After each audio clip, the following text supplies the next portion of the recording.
As we get closer and closer to the 2025 NFL Draft, I really want to start covering more prospects, especially at the quarterback spot. Yesterday, I did one on Seth Hennigan from Memphis, and today we're going to take a look at the most confusing quarterback in the 2025 draft class, in my opinion, Jalen Milroe. Some think the guy is a future franchise star, some think he'll go undrafted, some think he's more of a running back, and some think he's just average who will be a backup. Honestly, I don't know what's going to happen with him, and that's why I truly think he's the most confusing quarterback. Except, we're also going to talk about how he became a draft prospect to begin with, as today we're to go through the insane rise of Jalen Milroe, talk about his crazy recruitment, how he saved his career at Alabama, and what his future in the league could look like. But before we get started, if you're a big fan of college football, be sure to subscribe to the channel, leave a like if you didn't support today's video, and let me know what player, team, topic, or situation I can cover next. Now let's get started and talk about Jalen Milroe. In order to understand how Jalen Milroe got to this point, we first need to go back in time. He was part of a military family, and that lifestyle would lead him from his native state of California to Maryland to Houston, and then eventually Katy, Texas, which seemingly explained his near seamless adaptation to being put into any situation with any type of people. He said, quote, "I grew up in an athletic family, and I now have family friends, uncles, and cousins that played college football and are in the NFL right now, so that athletic background has really influenced me and inspired me to play professional football and keep working 1% more each day." His dad said him and the family moved to Katy, Texas in 2005, and when he was about 3 years old, his eyes would light up when he saw Vince Young play for the Texas Longhorns. When Jalen watched Vince win a national championship with the Horns in 2006, he was hooked. He was hooked on the Longhorns, and they were his favorite team. In middle school, Milroe was becoming one of the better athletes in the area. His head coach recalls meeting him for the first time ever at Wood Creek Junior High School and was impressed with his maturity and perspective, and there were signs of greatness to come. He was a hard worker, a positive dude, and an insane athlete, and by the time he arrived at Katy Tompkins High School, he was seen as a future college quarterback. After his freshman season, Milroe was the unofficial projected starter for the team headed into 2018, and his natural skill, though raw, was always obvious. But there was something else about Milroe that everybody loved about him. Quote, "He was the MVP of smiling," his coach said. "It's contagious." So Milroe spent hours and hours in the film room leading up to games and ended up working extremely hard and became a blue chip recruit. He never ceased to amaze his teammates, and a senior defensive back said, quote, "He's unreal, and seeing him make plays he's made, it is unbelievable." As a sophomore and junior, in 26 total games as a starter, Milroe completed 59% of his passes for 4,093 yards, 39 touchdowns, and 11 picks, and also ran for nearly 1,000 yards and 17 more scores on the ground. So what would his recruitment look like? Well, Milroe's first collegiate visit ended up going to Tuscaloosa during his junior season as he participated in a program camp and saw firsthand the coaching from Coach Sark and Coach Saban. But he would push back his commitment date, and another player committed to Alabama during that time. So, Milroe redirected and verbally committed to Texas on July 21st of 2019. He said, quote, "Throughout the recruiting process, the most consistent school that I've always targeted since my freshman year was Texas. I was able to sit down with my coaches and talk about my future on and off the field, and it was a priority for them to talk in depth about my future and how I could fit in their program, and they really made me feel like I was at home." At the time, Milroe's verbal commitment did raise some eyebrows, as he was verbally committed to the Longhorns the previous summer, but then eventually would end up decommitting. Where would he end up going?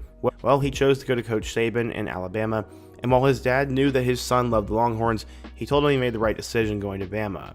He said, quote, "Playing in an offensive system that is pro style, and Coach Sark is running a system that will be run in the NFL. My ultimate goal is to make it to the league, and I feel like I'm able to achieve that at Alabama. Texas's offense is great, but development-wise, being under Coach Sark and Coach Saban, it's a better fit. And then throw in playing against the best in the nation in the SEC, and that was definitely one of my goals growing up, and now I'm able to achieve that. He's also looking for a family environment, and Bama always had that." What did the scouts have to say? Well, he was seen as a dual-threat kid who had a good arm and was a good athlete, and Rivals national analyst Mike Farrell said, quote, "He can make plays happen outside the pocket and needs to work on downfield accuracy, but his ceiling is excellent. He's a leader type who should fit in well down the line, and I like the fit as another Texas quarterback who could be successful at Bama." During his time there, he had a crazy career and led his team to over 30 victories in 3 seasons.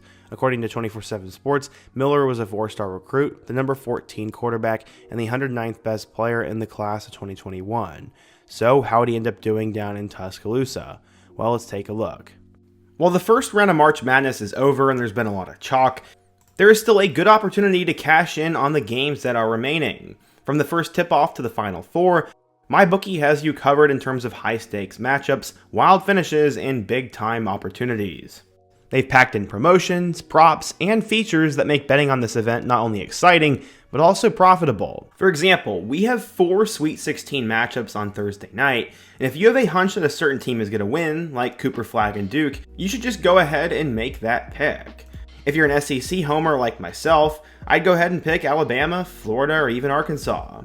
There are plenty of matchups throughout the rest of the Sweet 16 and Elite 8 and throughout the tournament that you can also make your pick on. When you decided what you're going to pick, go over to MyBookie and use my promo code Fisher50 for your first bet. Despite a calm start to the month of March, I think the madness will finally ensue in these later rounds, so be sure to take advantage of all the craziness. Again, be sure to use Fisher50 over at MyBookie. Thank you to them for sponsoring today's video. So when Milroe arrived at Alabama, he was honestly somewhat of an afterthought. People were all talking about their 5-star 2022 commitment in Ty Simpson. Jalen Milroe, though, still had an opportunity to play a little bit in 2021 as he appeared in 4 total games, finishing with 1 touchdown. That touchdown came against Southern Miss. He finished with 41 yards and 1 score. Going into 2022, Bryce Young was obviously back, so Milroe was not going to be playing much. At least that's what we thought. He ended up playing in his first game against Utah State, throwing for a touchdown in that one, and then a month later against Arkansas, he would get his opportunity. Except let's go back a little bit. Jalen Milroe actually told us that Bill O'Brien told him to switch positions. He said, quote, "How would you feel if somebody told you that you suck? The biggest thing for me is to be true to myself and say the same. Nothing changed about me, and I had an opportunity and I seized it. There's a bunch of positions I could have switched to, but look where I am now, so who gets the last laugh?" Yeah, I guess Bill O'Brien told Jalen Milroe to switch positions, and honestly at that point it wasn't a terrible idea. Ty Simpson was supposed to be the future, and Jalen could have been a tremendous running back potentially. He showed his legs against Arkansas, as coming on the road against the number 20 Hogs, he'd end up running for 91 yards and a touchdown, and also threw for a score, and he salvaged that game. He'd then go on to throw for 3 touchdowns and a win over Texas A&M the following week, before he'd go back to being on the bench for Bryce Young. In total, he finished with 297 yards with 5 touchdowns and 3 picks, and then had 200 yards and a touchdown on the ground. Going into 2023, Bryce Young was no longer on the team, so he'd have to beat out 4 other guys for the job. True freshmen Eli Holstein and Dylan Lonergan, plus Notre Dame transfer Tyler Buckner, and former 5-star Ty Simpson. He'd also have to do it with a new coaching staff, as Tommy Rees was now the OC there. Ultimately, Milroe would start the first 2 games, and it was his team at first. He ended up throwing for 3 touchdowns and running for 2 against Middle Tennessee, before he would struggle against Texas. In total, he would throw for 255 yards with 2 touchdowns and 2 picks, but they would lose by 10 at home to number 11 Texas. This was a huge loss for them. After that, he'd end up getting benched against USF in favor of both Buckner and Simpson, and Milroe was now kind of falling apart. Except they had faith in him, and it was one of the best decisions that Bama ended up making. At the time, they ranked 100th in passing offense, 82nd in total offense, and 54th in scoring, and he had been sacked 12 times. But he took that next step and then became a superstar. His 5 a.m. offseason workouts had finally paid off, as he then led them to 9 straight regular season wins. This included a victory against number 15 Ole Miss, road victories against Texas A&M, and then wins against both number 17 Tennessee and number 14 LSU. His best moment came in the Iron Bowl in a 4th and forever situation, and he found Isaiah Bond in the back of the end zone for a miracle catch. They went over to the SEC championship game, and Milroe would end up throwing for 2 touchdowns and an upset over number 1 Georgia. Milroe had completely figured it out and had become a star at this point, and he'd play against number 1 Michigan in the Rose Bowl. Ultimately, Milroe would struggle in that game, throwing for 116 yards, and then they had a snap miscommunication at the end, and they lost by 7 in overtime. In total, Jalen threw for 2,800 yards with 23 touchdowns and 6 picks, and he also had 531 yards and 12 touchdowns on the ground. He had successfully saved his career, as he was named the MVP of the SEC championship game, and at the end of the game, he used a Jalen Hurts quote saying, quote, "Before anyone had an opinion of me, I had my purpose already." He ended up finishing 6th in the Heisman Trophy voting. He obviously returned for the 2024 season, and this year was definitely a mixed bag for him. Sure, he had crazy numbers to start the 2025 season, which included 5 touchdowns against Western Kentucky, 4 against USF, 5 against Wisconsin, and then 4 in a crazy win over number 2 Georgia. But The back half of the season was a major struggle for him.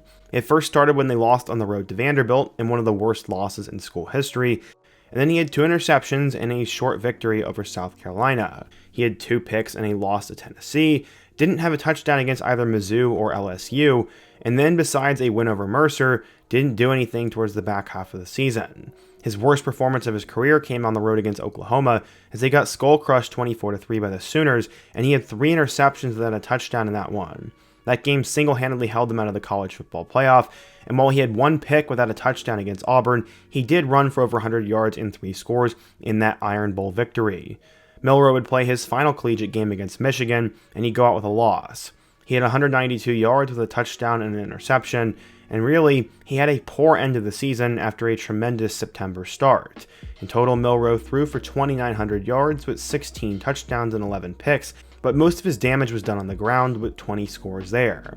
He also had 700 yards. That leads many to wonder how Jalen Milroe will actually do in terms of the NFL. He apparently struggled at this year's Senior Bowl, but ended up going off at his pro day, running one of the fastest 40-yard dash times for a quarterback in its history. He also ended up not running at the combine, and no one can get a good read on this guy. He had major struggles this past season, but also has crazy athleticism. The modern NFL likes quarterbacks who can scramble and make plays, and he definitely can run the ball and score touchdowns in that way. He's also got a cannon for an arm, but does he have the decision making, does he have the accuracy, and does he have the ability to be a pocket passing quarterback at the highest level? That is something no one really knows, and some people thought he could fall to day 3, but the consensus is that he'll be a day 2 pick. He just has too much physical upside not to take him in those first 2 or 3 rounds, as according to NFL Mock Database, he's currently a projected 2nd round pick and the 49th overall prospect. He has a 26% chance of going in the first round, and honestly, I have no idea where to put Jalen.